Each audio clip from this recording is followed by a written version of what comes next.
So Trevor, out of all the campaigns you've been involved with, English titles, Scottish titles, Governors' Cup, French League One title, Yes, this has got to be the most important campaign that you've ever been involved with. That's a really good first question, that, Robbie. Absolutely excited, put it there first and foremost, to be having this joint campaign with you guys. And it's one of the first that we've had with a Liverpool-based business, which is a big tick in the box for me. My reputation was kind of properly made here in Liverpool. So fantastic to pick up the reins with you. You've spotted what we do, like what we do, and hopefully we'll work together very successfully this year.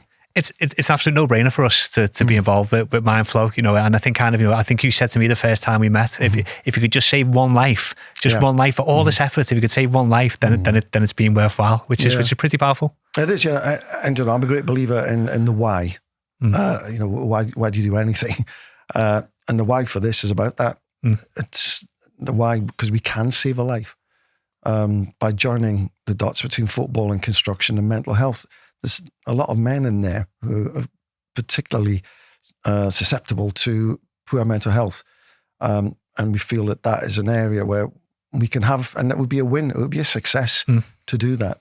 And that's where it all started, save one life. Tell us about that link to football then. Why is that important in terms of taking a footballer onto a construction site to talk to the guys and girls on site around mental health? Well, I went around the UK because I was an ambassador for Causeway Technologies, a business started by Phil Brown, who's born and bred in L4 in Liverpool. And I got to know Phil, and I went in to become a mental health ambassador with them. And I was talking about mental health, but we needed to do a survey. And the survey sort of led me up and down the country, talking to construction workers. And I found out that being an ex-footballer, there was a massive impact in it. And it was something that the workers looked forward to. It was something that they had focus and concentration with during a talk that I would make for 30, 40 minutes about mental health, not about football, a little bit about football, but mainly mental health, similarities between construction and football and the environments. And I thought, well, here's the way to do this. And I know that ex-footballers, football turfs you out at an early age, early 30s. You're kind of done and dusted. And there's hundreds who are cast out. And only a few get the media jobs. And the rest have to find a new life and a new reality. And they've got a story to tell. And I felt that if we could bring those players into the environment of construction, there'll be relatable stories in there that we believe can start conversation. And that's what we want. We want men to start talking about their emotions more than they've ever done. Get it? So it's that link then between the mental health issues that sometimes arise in the footballing world at that age linked to construction sites? Completely that. Yeah. Simple. It's a simple, there's a join. Football, first and foremost, it might not look like it if you're looking at the Premier League. It's a working class game. It is an absolute working class game, and construction is where the working class, many work. And many in construction wanted to be a footballer. Some tried it and some didn't quite make it and then went back into construction or found construction later on in their careers and lives. With us, we've been able to do, what likes of me, we've been able to, walk that walk and enjoy that career in football. And we've been very lucky to do so. And I think there's an understanding in the footballing community that, we were lucky. Yeah. And now, what does real life look like? And hopefully we can get those stories across. And I find it quite cathartic myself talking to groups of guys, and there's always girls in the room as well, which is great. I find it quite cathartic. And I thought that the other players, I'm sure they will find it quite cathartic because the phone doesn't ring when you stop playing. You're no longer in demand. And everybody still recognises you as a footballer, but you're not a footballer and you know it. Yes. Yeah. But you're still seen as one. So you have to play an image, and that can be quite hard over a period of time. So anyway, these relatable stories, whether it's about end of careers, injuries, relationships, financial things that all happens to footballers as it does to construction workers, to office workers, to everybody. And so we thought there's a great opportunity, share those stories with the workforce and see what impact we can make from there. And what reception have you got then? Let's split this in half. What reception have you got when you've approached ambassadors? So then footballers, ex-pros to go out and talk to construction workers on site? I approached some really high profile ones originally, but to do a different job for me, which was to basically amplify what we were about to do with Mindflow. And I had Robbie Fowler involved, and they're still involved, by the way. Robbie Fowler was involved, Viv Anderson, Peter Reid, Ali McCoy, Stuart Pearce, who else is there? And others who became, for me, the sort of voice.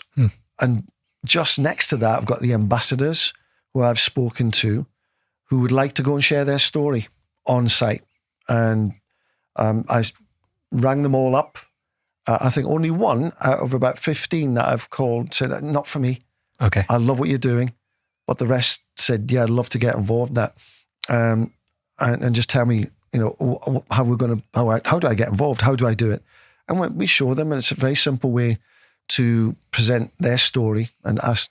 We're not preaching or teaching or asking them to. We'll just say, share your story. And it's been very, very popular so far. And we want to expand this as well. We did nearly 60 sessions last year in 2025, and we want to double that and more this year and bring on more ambassadors as well. So in terms of recruiting ambassadors and the amount of sessions that you've done this year, and you want to double that next year, how are you going to go about kind of recruiting and building that network of ambassadors up and down the country? Just people I know. Okay. And people that come on board who said, I know someone too who would like to do this. And it just grows from there. So I have to control that because I don't want to ring everybody up and say, right, we're going to do that, because there's a lot of logistics behind getting that, the availability of a player, a site that is large enough to have 30 to 40 individuals on it, and availability during their schedule. Bringing that all together is a challenge, but it's not a problem for us to get more and more ambassadors, just because I know how many of that are out there. And football does kick out several hundred footballers every year, and there's only 4 or 5 that ever get the media jobs, really. Yeah, of course. And so where do the rest go? So, and we don't ask too much of their time. It's only 2 or 3 hours of their time to go and share their stories. So it's something that they can fit in, with their own time scales. Tell us about the first one that you've done, and when you first kind of went onto the site with an ambassador, yourself an ambassador, and you opened up to this room of construction workers. How did that go? How did you feel, and how was it received? Well, I used to do them myself because I was going out to get a survey filled in so I could start to develop what the charity looks like. And I found that was fairly, because it's from the heart. It has to be sincere. It has to be authentic. You've got to feel it. And it can be quite emotional. And it should be quite emotional because you're visiting things that have really meant a lot in your lifetime. I found those, as I said, cathartic, and that's why I believed that others could do it. And one of the first ones that I went on was Paul Stewart, ex-Liverpool, ex-Tottenham, ex-Man City. Got an incredible story to tell, an unbelievable story to tell. And we were up at Persimmon Homes, up towards Preston. And Paul did a 45, 50-minute talk. And you could hear a pin drop. You literally could sense the attention of the audience to what Paul was saying and the way he delivered it. He's very, very good at doing that. And what I found, and what has been really interesting to me, is that if you allow the footballers to talk from their heart, then they're all very good at delivering it. You're not having to be funny. You can be funny a little bit, of course. You can lighten the atmosphere. But always remember what we're trying to do. We're just trying to get guys to talk to guys more openly about any mental health issues that they might have, and to look out between them for the other guy who's maybe his habits have changed, maybe it's quieter than usual, and that's very much part of it as well. And these messages come over in the footballers' chats. Why do you think there's a stigma attached to men opening up, particularly in the built environment sector? Well, first and foremost, it's always been that way. Men have always been the centre of the family, the rock, the pillar, the breadwinner in days gone by, and that takes a certain position up within the household. So if something happens, if there's a bereavement or there's an issue, the man has always had to stand strong, and that is how it's always been. And I remember, when I was playing football, and I was playing in the 80s and 90s, that to talk about mental health in any way was a negative, was putting yourself out there for judgment. And what could that judgment lead to? You might lose your job, or you might lose your place in the team. So that was then just a no-no. You can't go there. Football has changed, and this is one of the key reasons why I thought we can do something.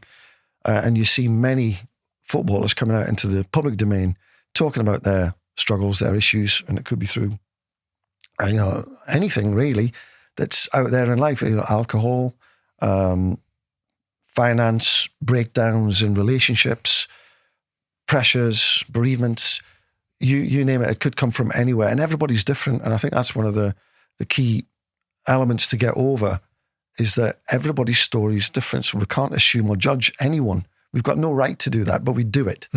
And my thinking was, let's change the culture in construction. Of course, that's far easier said than it is done.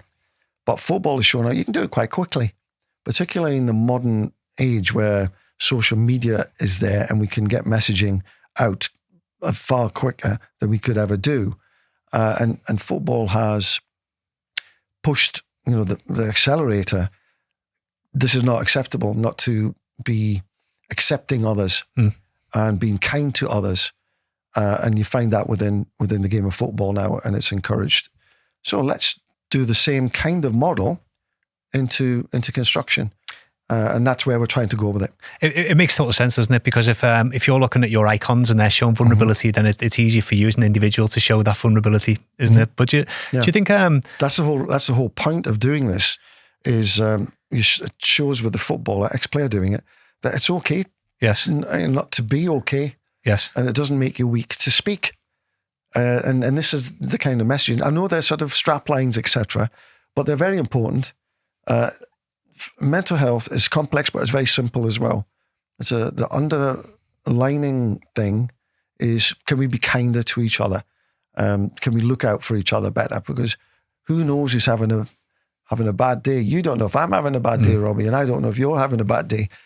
Just because we can't see it, and we can hide it, and we can mask it, and we can move on. And this is what we're trying to do, without prying on people, without asking them to do things that are completely, abnormal. It's just better habits on taking care of each other, really. Do you think culture is starting to change then? The way it's changed in football over that period of time, in the period of time that you've been involved with Mindflow, can you see culture starting to change? Yeah, when Mindflow started in March 2025 at the National Football Museum in Manchester, and I was working within this environment for several years as an ambassador with Causeway prior to that. So I've seen it over a period. And to be quite honest with you, the statistics that I came into in 2019, they've actually increased as far as poor mental health and suicides are concerned. That has increased. But there's a lot going on. There's a lot of talk. There's a lot of research with papers coming out and various organizations in and around construction doing their bits. But it's fragmented, it's siloed, and it's not one coming together. And my belief is that if we got one coming together, then draw everything into one pot. Or I look at it as a team bus. Everybody get on the same team bus, and we can do a Wrexham.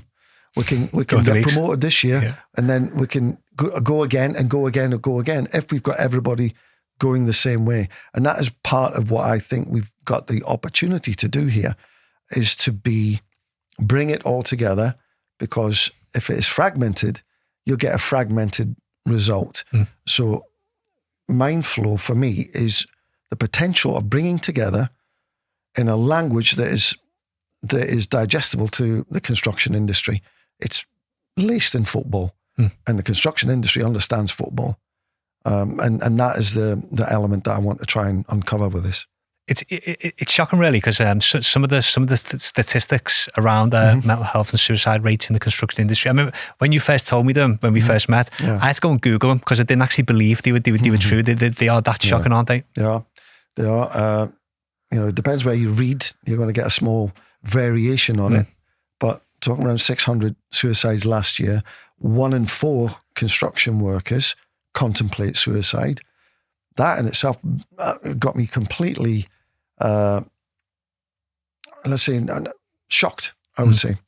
1 in 4. So every time you walk into a room doing a talk, and 30, for ease, let's say it was 28 men in there, 1 in 4 of those, so that's 7 out of the 28, I've contemplated suicide. These stats are absolutely shocking. And I always say this when I go into a room, of however many it is, I said, the problem with mental health is that you are looking at me and you have no idea what kind of day I've had. And I can't tell looking at you if all of you've got a mental health problem or if none of you have got a mental health problem. And this is why we need to talk. Unless we talk, we discover nothing. And we'll just go to the next problem and the next problem and the next problem. So we need interventions. And interventions for me comes through these discussions and talks that we do. And the longer term side of things, the Mindflow Charter is addressed more at the industry as a whole. So that's, can't remember where the question started, but it's around the statistics being shocking. And if you take that 1 in 4 construction workers have contemplated suicide. Construction is one of the biggest employers as an industry in this country, and everyone will be sitting there now thinking of 4 members of their family who all work in the construction piece that could turn around and say, well, 1 of them 4, the likelihood has contemplated suicide, and it's shocking. No, this is why the awareness part of what I was doing. Before and during now with the charity, awareness is very, very important to keep that conversation going. And this is where I can use my champions, the Mindflow champions, your Viv Andersons and Ali McCoysts and Robbie Fowler, John Barnes and the other lads, Stuart Pearce. I can get these guys to keep that awareness going. Right. So I'll give you, when we need this amplified, but it gets it onto the front pages, and I don't mean that in a real literal sense. I mean it it's there, it's out there in the social media world, and people are picking up on it. So we've got to keep the discussion around it going, and we've got to keep working towards getting those stats steadied and then brought down. And it's going to take time. But we need consistent messaging, we need consistent awareness of it, and we need all to be on the same page and going in the right direction, the same direction, through one model that brings all of the research that is out there together, and we do it together. Got to be a collaboration, with the charities that are out there in construction, with the research groups that are out there, and the universities. Many of them are doing research pieces. Let's bring that together. Let's get the data pulled in from what we're doing out there in Mindflow and data coming in from others. And let's put that into a usable framework of provisions, let's say, that of the best sort for the construction industry on a daily basis. You mentioned consistency there, which is one of the questions I was going to ask you around. How do you keep that consistency so effectively? An ambassador goes onto a site, talks to a group of 30, 40 men and women around the issues of mental health in the construction industry. How do you keep that going when they walk out the door 3 weeks later, 4 weeks later? Yeah, this is the challenge that we're going to have. This is why the story has to keep going. This is why we can't let it dip. We've got to keep holding the baton, handing it on. And of course, that's what you're going to say. And not everybody listening to a talk will go, oh, I've learned something there. Or I feel, that resonates with me. Not all will.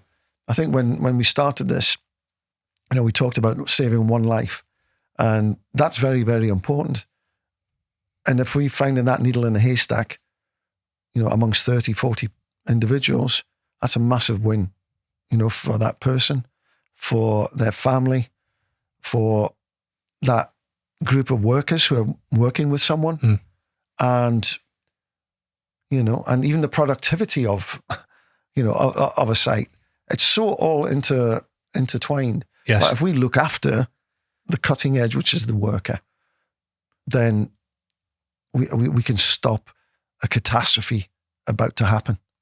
Why do you think them catastrophes are so common within the built environment sector? The nature of the industry is tough. The weather, first and foremost, let's think about that.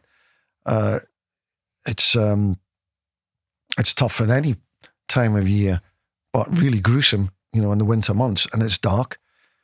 The industry, of course, is full of subcontractors on short-term contracts.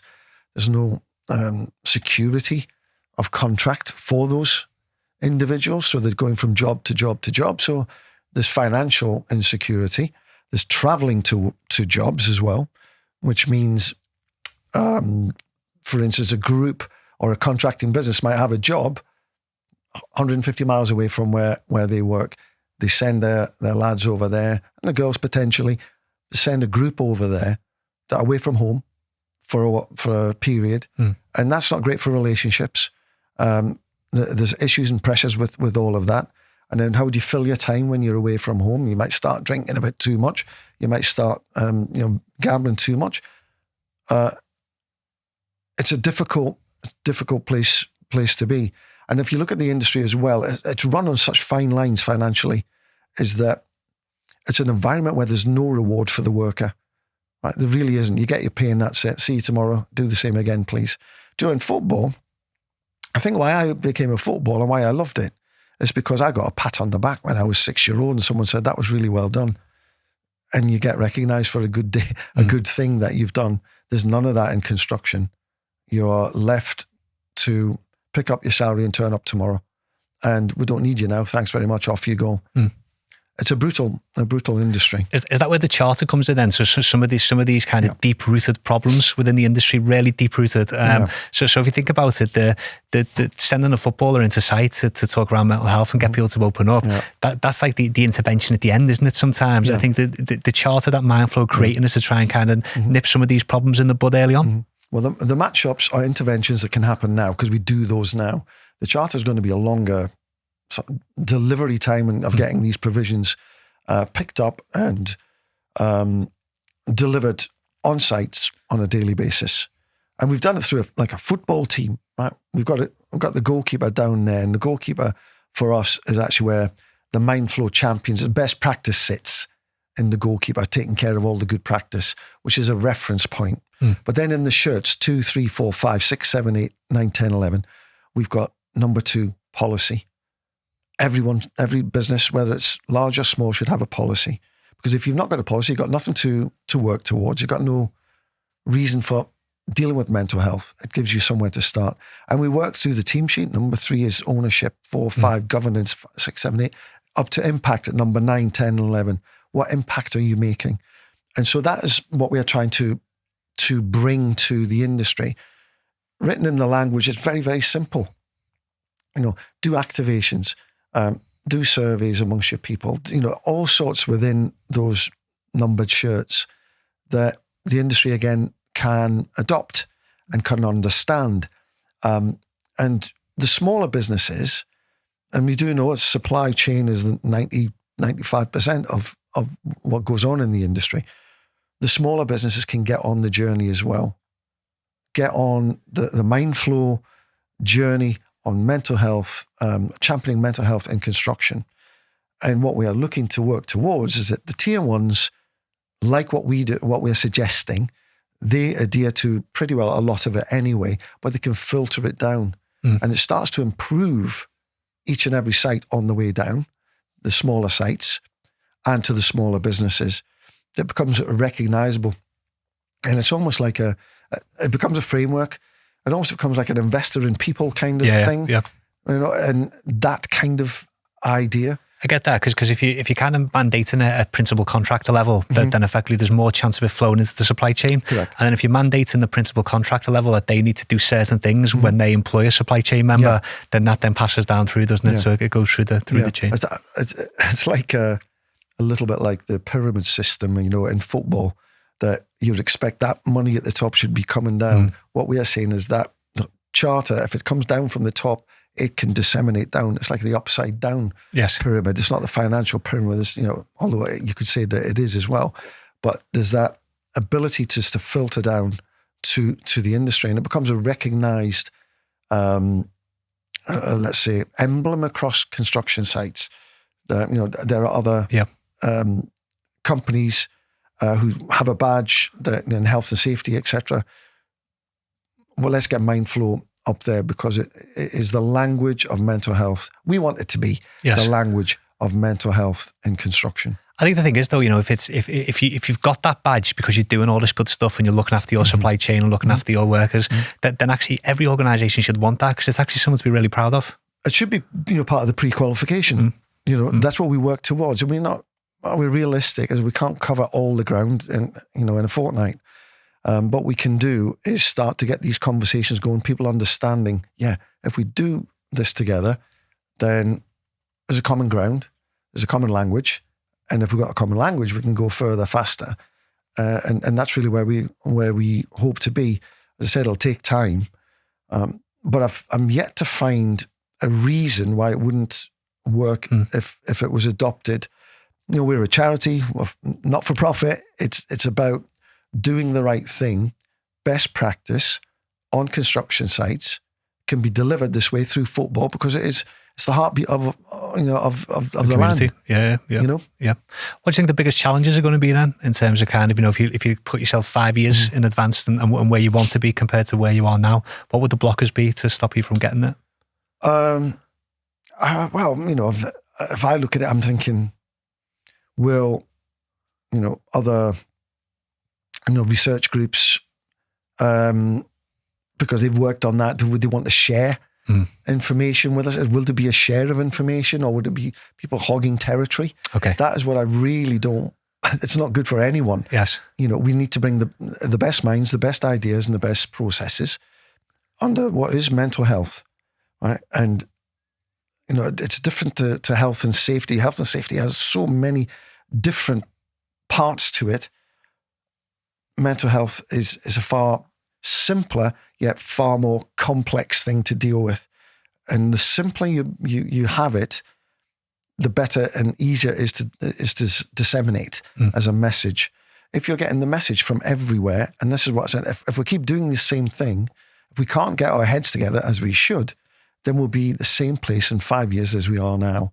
That everybody's trying to do the best thing or invent the next magic. There's no magic in this. This is about people being nicer, better, kinder to each other and changing, honestly, the habits of a lifetime that would become very negative in our thinking towards others. Yes. And this is about regular messaging. Let's all do our little bit. And if we all do that little bit in the same way, we should have a really good outcome. Do you think Mindflow would have worked 40 years ago? Well, it's not really. Yeah. No, it would have always come after health and safety. I mean, that was fantastic how that has, changed over decades it's taken though. Yes. To get where it is today. We should be, I don't think mental health was ever taken seriously then. Society was different. But now with social media, we're far more, we are open to a lot more things, but we can message out so much faster. As long as you find the mechanism to get it out there in a sustainable way, yes, it can work, and Mindflow can work. And the sustainability of it for me is the football. There'll always be football. There'll always be construction, and there'll always be mental health. So you can sustain something in there, and that's where we try to position ourselves.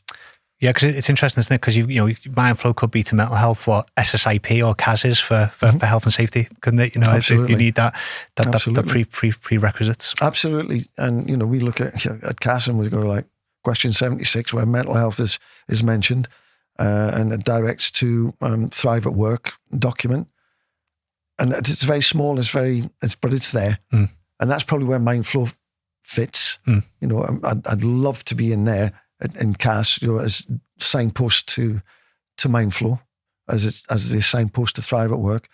That's what I would love to happen, because then it becomes mandated. You've got to start delivering the principles.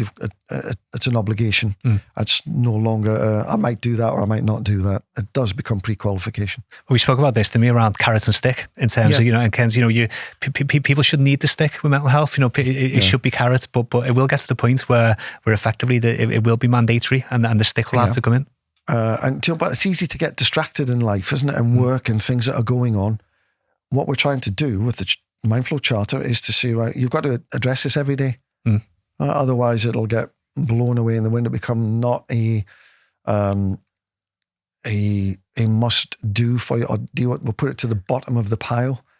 We've got to get it up there, because health and safety hits as soon as a worker gets to the site. As soon. You can't get on here unless you've got your hard hat on, you've got your PPE on immediately. Now, where mental health should be right at that front gate as well. Not somewhere buried in the site. It should be there. Here we are. We are doing this. We are looking after you. See, this is where the safe space is. This is where these are the people that you come to with any issues. And as I said, it should be on the entry gate. What do you think central government would do if 2 people a day were dying on site due to health and safety instances? Well, they would take action, and they would insist that, in the modern era, it's very easy to put these resources into play to make sure that injury and incidents and deaths do not happen, or very few of them happen, through health and safety on each and every site, and it's mandated, absolutely mandated. The problem with mental health, and I think why it's been left alone for so long, is because the complexity of it, because every case is different and you can't see it. It's invisible. It's not like having a broken leg. You can have a broken psyche and no one will ever see that. So that's really the difference.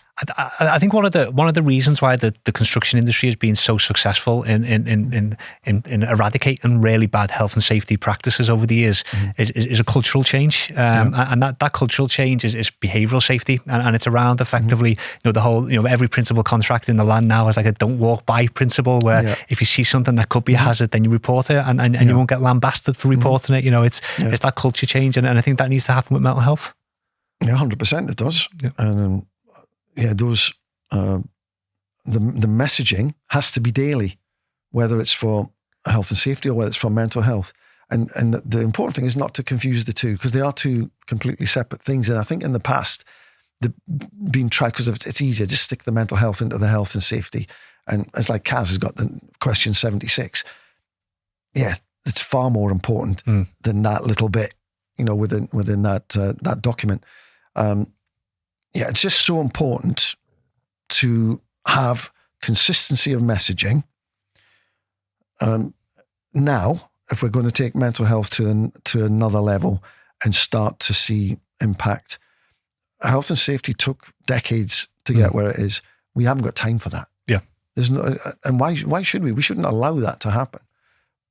But I think everybody, and I would say this before.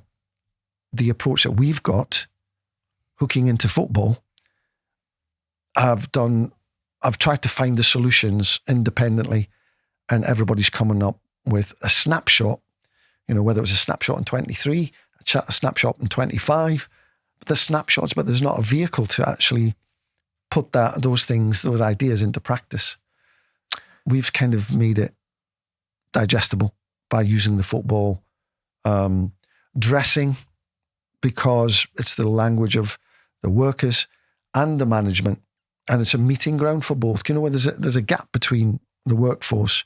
Now there is a gap between the workforce and management in that relationship. There's no trust, right, between the two. There's just on very, very few sites there's a real trust. It's always an us and them. Now, football brings us together. Funny enough, it starts to fill in that gap, starts to bring them a little bit closer.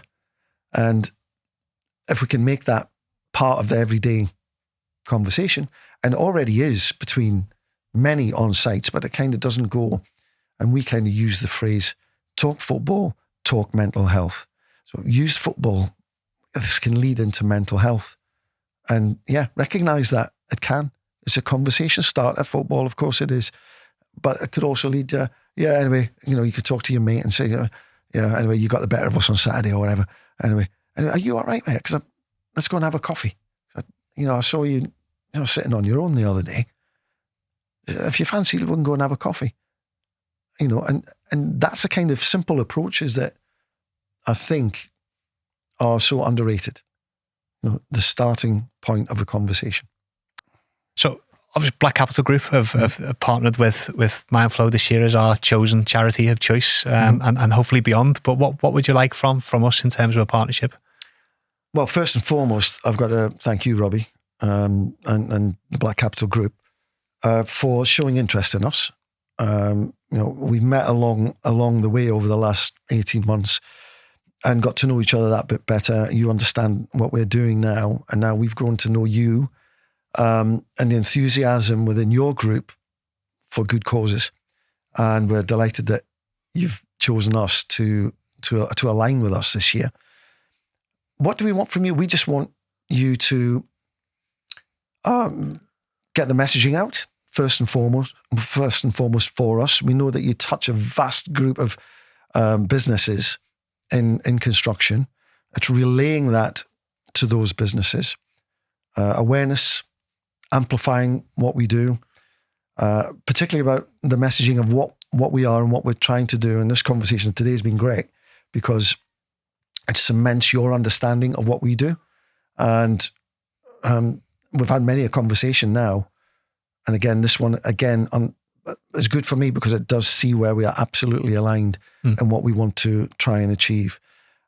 So whatever we are doing this year, whether it's a dinner or a golf day or whatever it is, you guys decide that you want to get us involved in, we're happy to do it. And so we look forward to this year. And through our network, obviously, we can push the Mindflow message into our supply chain effectively. But what would your message be to someone who wants to get involved? Well, I just think it's the right thing, the right vehicle to go forward with. And you'll find you'd have to go far and wide not to find someone or a business that doesn't have a football orientation in construction. It's just where it comes from. It's the social game and social heartbeat of the country. And I just think we've stepped into this and put the parts of the jigsaw together. It's still new. It's still probably immature in what it's going to be. But we can only get better with more interest from businesses that understand that we're going to try and give you this as your starting point of how you look at mental health within your business, how you address it. And we're fully aware that there are businesses of 1 to 5 people, 6 to 10, 10 to 21. We know that is the way it works, and the tier ones are over the 200-300, and we know the different levels. But we've designed it on the basis of just get on the journey, just get started. And if you want to get, and time will, I think, dictate this, you do want to go to different levels, like a 1-star Mindflow charter, so a Mindflow certified 2-star, or a Mindflow certified 3-star. You can work towards that as your business grows, or you may stay as a small business, but you all of a sudden start to recognize on any site that any subcontractor is going to, let's say it's a small contractor who's registered with Mindflow and starting to get a newsletter with us and that kind of thing. they're on the same page when the subcontracting lads and girls, they land onto a site to see the Mindflow. This business cares, right? We know that there's going to be support for us here. So there's a consistency that can be built. And that's what I would say to any businesses out there is come and, don't expect miracles. We're not coming here with a magic wand. What we're coming here is with a set of provisions that can be followed, and you can implement the ones that you can and try and build. As we go forward, what we are going to be doing is having regional, what we would call Mindflow coaches, who will work with business to make sure they understand and can deliver the charter, and help a business go from just a registration to potentially a 1-star. So it's not about assessment, it's about coaching. And I think this is the important part. We're not trying to catch you out, we're trying to lift you up. And so if we can, through our network of Mindflow coaches, which will happen over the next 6 months to 2 years, we're going to develop that. And there are consultants out there who can help us do this and deliver that, build relationships with contracting business. I think that's the way forward. And I think just to pick up on a couple of your points there, you turn around, you said about, this business cares. You go onto a site and it's got the Mindflow Charter, this business cares. And I think businesses do care. I think, and I think what Mindflow gives them is the opportunity to do something about it and actually put some processes in place to show that they do care. And if we go back to, just to finish off, go back to what we opened with, if a company can get involved in Mindflow and do this and you can save just one life, then it's being rewarding. Trevor, thank you very much. Thanks, Robbie.